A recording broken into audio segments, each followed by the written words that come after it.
Hey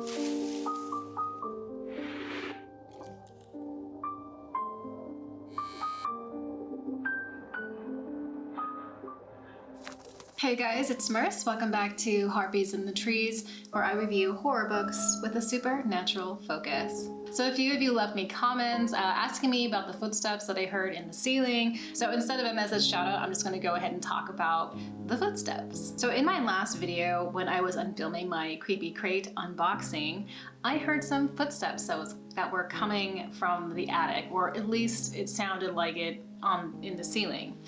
And it distracted me a lot because I'd never heard anything like it before, and it was very unusual. So I decided to investigate, and I took the clip where I can hear the footsteps, which you really couldn't hear in the audio on the video. Is very low. So me and my boyfriend brought it into Audition and adjusted the levels to try and get those lower frequencies to come up. And once we did, it sounded more like something had fallen and kind of fell forward instead of actual footsteps. Lolani Palace in Hawaii. So we concluded that it was most likely not a person and it wasn't an animal, that maybe it was something in the attic that fell. Could be something from the eaves or just something that's stored up there. I've actually never been up to the attic, but my boyfriend has, and he said it's extremely dark in there. There are no lights. It is so dark that once you go inside of the attic, you really can't even see how far it goes. It's extremely cold, it's not insulated, and there are no windows. We live in a building that is sort of like two C's together. So there's like, you know, just the apartments kind of connect like this. There are two buildings like this. And we do theorize that the attics and the basements are all connected.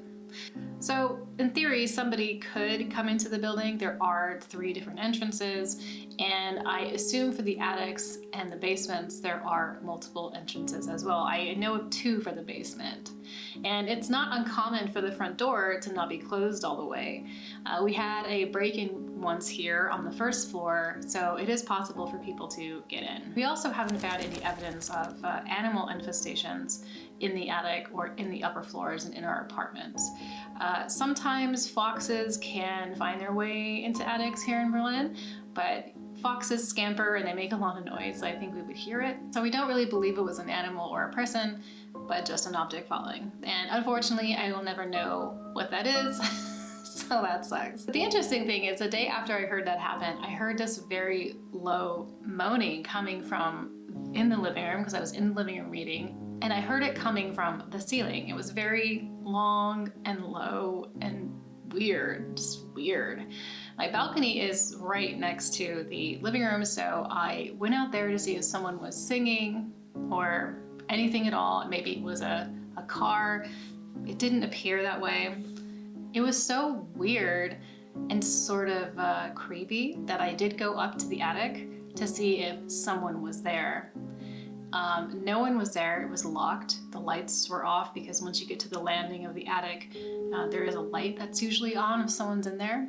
The light was off, the door was closed, and the door was locked. I listened and I didn't hear anything. But cut to a few days later, me and my boyfriend are sitting in the living room, and the low moaning happens again, and he is actually here to hear it for himself for the first time in all of the times when I'm like, there's something happening here, you know?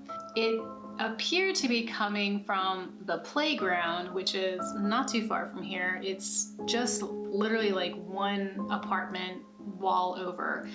It's very close, and the kids that play there are extremely noisy. Like, they make the weirdest noises. They're screaming all night long. They're playing around. And so we really think that it was coming from there, but we really can't prove that either.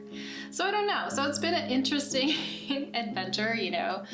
The knocking or the falling or the footsteps, whatever they were, was the first physical evidence I had of all of the things I had been talking about. So that was actually really exciting to show my boyfriend, who he was very skeptical every time I was telling him something. So this was the first time he actually got to hear it and confirm that I heard it. So that's the update with that. If anything weird additional happens, I'll let you know. There are other weird things that happen in my apartment, but maybe I'll save that for another video. Today I'll be reviewing 4 novellas that I read in the last week, and I'm pretty excited because they were all really interesting, so let's go ahead and talk about them.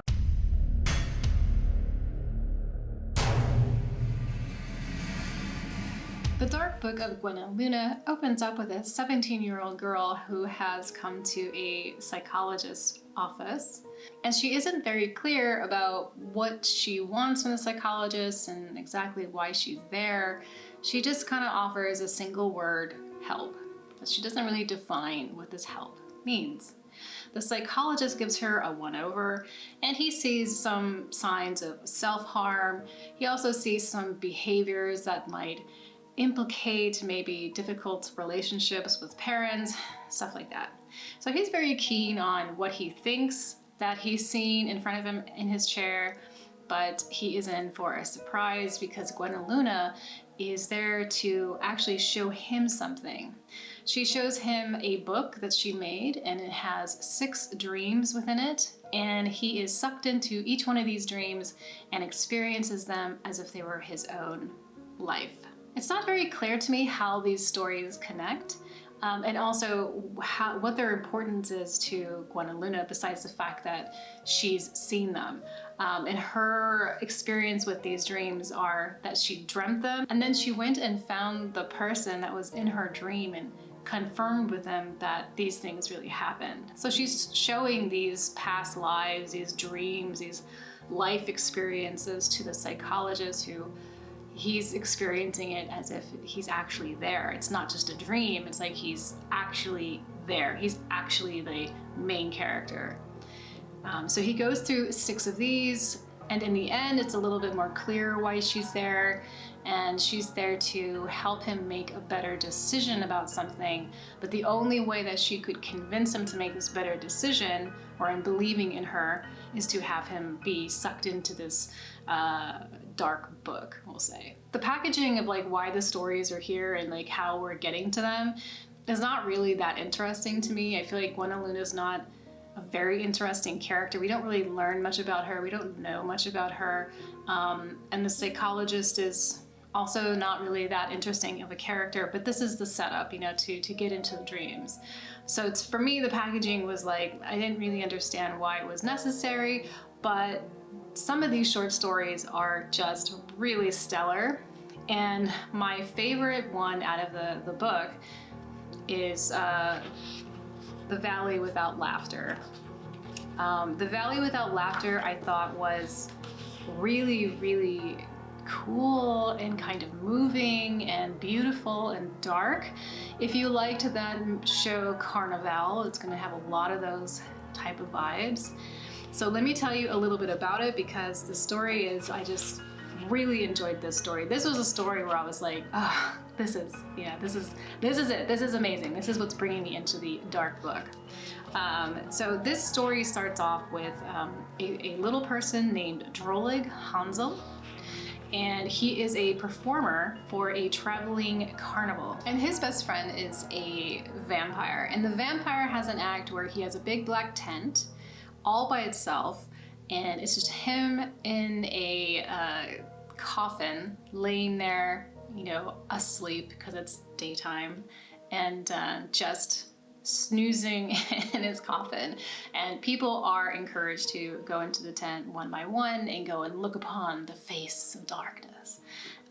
So it's very, very atmospheric, and where the story goes is really cool because it talks about the complexities of friendship in a situation where morality or perhaps fear, you know, might change the way that you treat someone in a friendship, but being able to allow your friend to be happy in the choice that he makes. And it was really cool and really, really beautiful.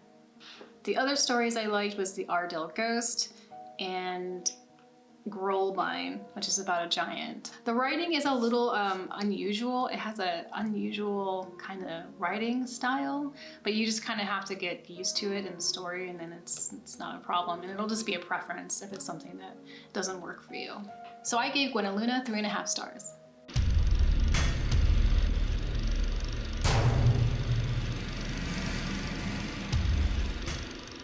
Ellie has secured a house-sitting job for the Gillipsies, a husband and wife who are leaving for a month-long spa retreat to work on their marriage and kind of just relax.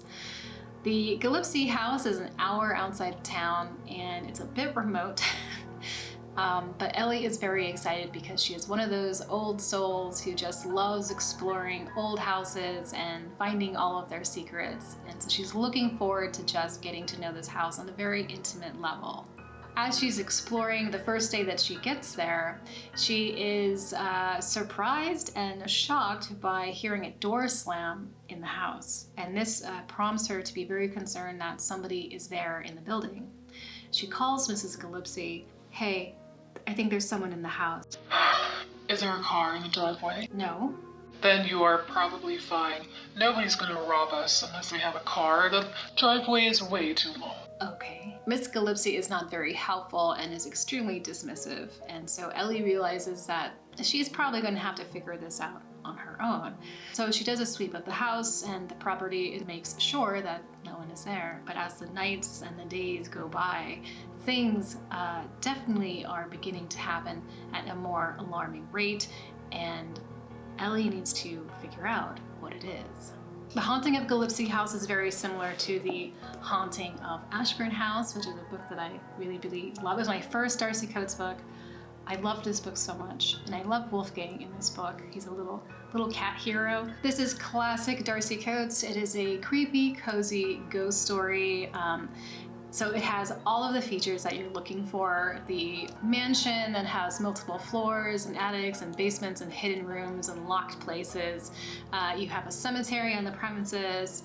You have a lot of secrets and objects and just stuff to look over, to ponder, what is up with this house and what's going on here.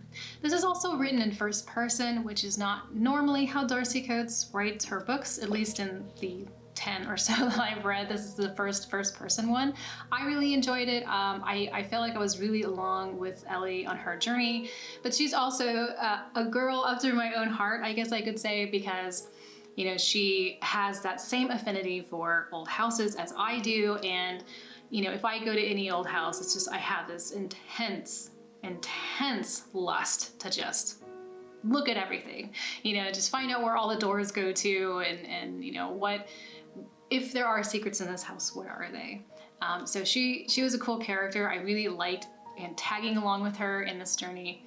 It is definitely convenient in some spots for the story, but that didn't bother me at all. I had a lot of fun reading it, and like I said, it's a creepy, cozy ghost story. I gave The Haunting of Gillipsie 3.5 stars.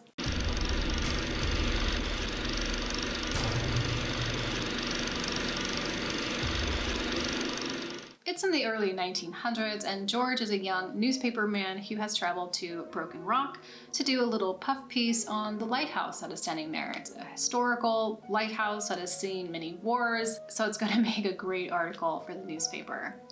As soon as he arrives, he meets John, who's the lighthouse keeper's assistant, who shows him around and shows him his room. And then he meets the lighthouse keeper, Arnold. And as they are kind of talking and figuring things out, there is a storm that is brewing outside of the lighthouse, right there on the cliffs. It's very close. And the mist is so dense that you cannot see anything through it. But what they can discern from the mist is that there are fighter pilots shooting within the mist itself. So they are concerned about this, and they start taking measures to stay safe and make sure the lighthouse stays safe.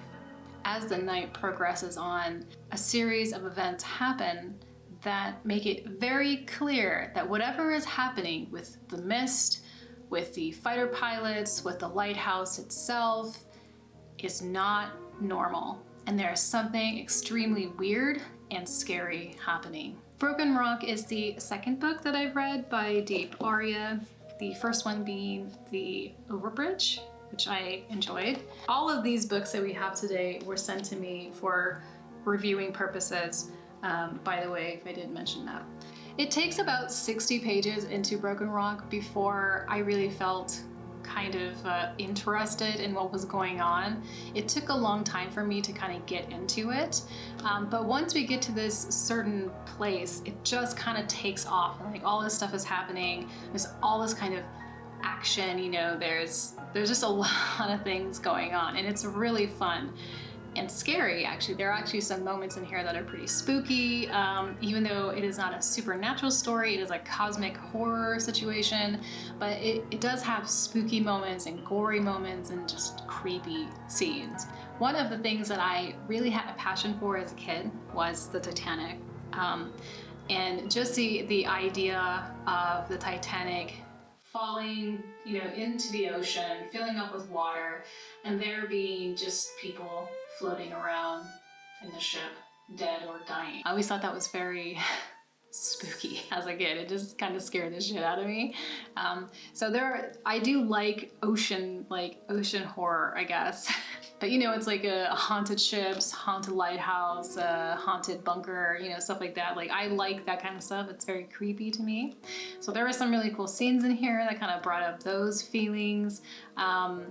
And the story itself is like really interesting and weird. It has a kind of like that weird fiction kind of crossover, at least to me. It's not like I read a lot of cosmic horror, so I'm gonna relate it to, I guess, what I know. So a little bit of weird horror, there's a little bit of spooky creepiness going on, and then of course there's the cosmic aspect. And it was really cool. Like, I really, really enjoyed it. I thought that it was kind of unique. The story did surprise me a little bit of where it went.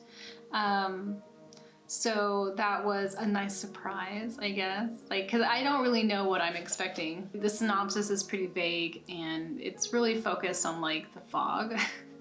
But like, the fog is really the least spooky thing about everything that's happening here. So I gave Broken Rock 4 stars.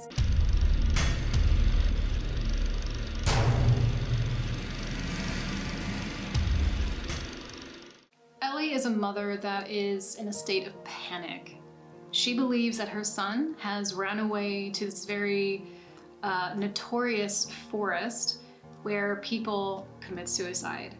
So she leaves early in the morning and she takes off, and even though her husband is like, don't go, the cops are gonna go, just stay here. She's like, no, I have to get my son. So she takes off to this forest, and she gets there, and as she's just kind of barely entering the forest, she sees this dude, like kind of scruffy, dirty looking, looks like he's homeless, he's wearing a hoodie, his teeth are really bad, and she runs into him, and he has a wagon with him, and it's like filled with jars, and inside of the jars are what seem like common items: a hair clip, film, a penny. So there's just these strange common objects within the jars, and he stops her and he's like, where are you going? And she's like, I'm looking for my son. And he's like, well, I can help you out. I can give you the direction in which you should go if you do something for me. She has to find a specific object in the forest and bring it back to him. She reluctantly agrees. She brings him the object, and he says, okay, you're gonna go down that path. And then, you'll know where to go after that. And as she descends deeper and deeper into the forest, it becomes more and more and more bizarre. Come Forth in Thaw is my 3rd book that I've read of Jason Ducharme. These are the other 2 that I have read, which I really enjoyed a lot. However, I think that Alyssa's melody is a little bit more in line with I guess maybe in the storytelling of Come Forth and Thaw, in the sense that they are both layered stories. The stories themselves have more complexities, they branch off, and they kind of have different directions that they go in that are unexpected.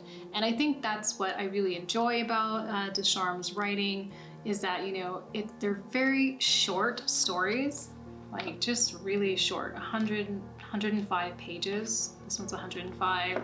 Alyssa's melody was 90 88 pages. For short stories, they have a lot of interesting elements in them, and it doesn't feel rushed, and it doesn't feel like it's just there to be there. It does feel like every decision is made very thoughtfully, so they come together pretty nicely, and I do like that a lot. The journey that Elle takes, is the mother who's looking for her son, is very similar to some kind of like fucked up dark wonderland, you know, because she's going into the forest, and she meets these characters who are very unusual and in this instance very creepy, and it is an adventure that leads to a very brutal reality. So I gave Come Forth and Thaw 5 stars. I thought that it just, from the beginning to the end, it was like really cool and just really fun to read. So these are the 4 novellas that I wanted to read last week. They are these were, like I said, sent to me for request of review. I hope that you enjoyed this video, and if you did, please like and subscribe. And thank you so much to the Patreon supporters, the Blood Crones. I really do appreciate you. Thank you so much. Please take care of yourselves, wear a mask, and I will talk to you next time.